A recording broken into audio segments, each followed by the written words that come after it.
ఓం శ్రీ విఘ్నేశ్వరాయ నమః. వినాయక చవితి అన్నమాట. వినాయక చవితి పూజ.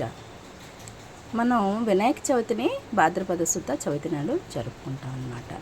ఈ వినాయక చవితి ఎలా అంటే, పార్వతీదేవి ఒకానొక సమయంలో కైలాసంలో భర్త రాక ఎదురు చూస్తూ నలుగు పిండితో బొమ్మను తయారు చేసి, అది ఒక బాలునిగా తయారు చేసి అక్కడ పెడుతుంది అన్నమాట. పెట్టి ఆవిడ స్నానంకి వెళ్తుంది. ఇంతలో ఈశ్వరుడు వచ్చి అక్కడ వినాయకుడు అడ్డగించాడనమాట. లోపల పంపించకుండా ఎవరు నీవు లోపలికి వెళ్ళడానికి వీల్లేదు అని చెప్పింది. ఎందుకంటే పార్వతీదేవి అక్కడ కూర్చోబెట్టింది, బయట లోపలికి ఎవరు పంపించవద్దని చెప్పి. అప్పుడు ఈశ్వరుడు కోపంతో యుద్ధం చేశారనమాట. ప్రమదగణాలను కూడా ఓడించాడు. ఎందుకంటే పార్వతీదేవి శక్తితో చేసింది కాబట్టి ఆయనకు చాలా శక్తి అనమాట.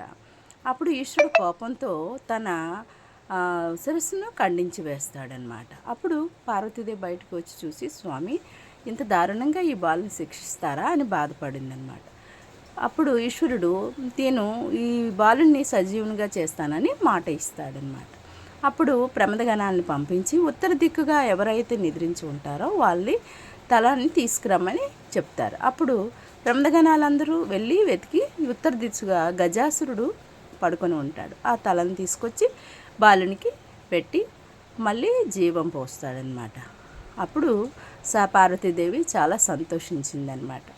అలాగే విఘ్న ఆధిపత్యం ఎవరికి కావాలి అని కోరుకుంటారు. అప్పుడు పార్వతీ పరమేశ్వరులు కొన్నాళ్ళకి మన కార్తికేయుడు జన్మిస్తాడనమాట. ఒకనాడు కార్తికేయుడు ఇద్దరిలో విఘ్నాధిపత్యం ఎవరికి కావాలి అని అడుగుతారనమాట. అప్పుడు మీ ఇద్దరు ఎవరైతే మన భూమండలంలో ఉన్న నదులన్నీ ముందుగా స్నానం చేసి వస్తారో మా వద్దకి, వాళ్ళకి విఘ్న ఆధిపత్యాన్ని ఇస్తానని పార్వతీ పరమేశ్వరులు చెప్తారు. అప్పుడు కార్తికేయుడు నెమలి వాహనం కాబట్టి ఆయన ఫాస్ట్గా వెళ్ళిపోయారనమాట. వేగంగా నెమలిపై ఎగురుకుంటూ వెళ్ళిపోయాడు. అప్పుడు విఘ్నేశ్వరుడు తల్లిదండ్రుల దగ్గరికి వెళ్ళి, స్వామి తండ్రి నాకు ఇలాంటి పరీక్ష పెట్టడం తగునా, ఎందుకంటే ఎలక వాహనం మీద ఇతను వేగంగా వెళ్ళారు కదా అని.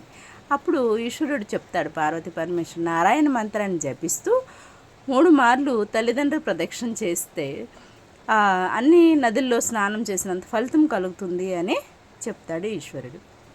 అలాగే ఈ వినాయకుడు తల్లిదండ్రులు ప్రదక్షిణ చేసి నారాయణ మంత్రాన్ని జపిస్తూ ఉంటాడు. కార్తికేయుడు వెళ్ళి చూసేటప్పుడు ముందుగా విఘ్నేశ్వరుడే అన్ని నదుల్లో స్నానం చేసి కనిపిస్తూ ఉంటాడనమాట. అప్పుడు కార్తికేయుడు క్షమించమని చెప్పి అన్నగారికి ఆధిపత్యాన్ని ఇవ్వమని చెప్పి ఒప్పుకుంటాడు. ఆ రోజు నుంచి విఘ్నాధిపత్యాన్ని విఘ్నేశ్వరుడికి ఇవ్వడం జరిగిందనమాట. అలాగే చంద్రుడికి శాపం అనమాట.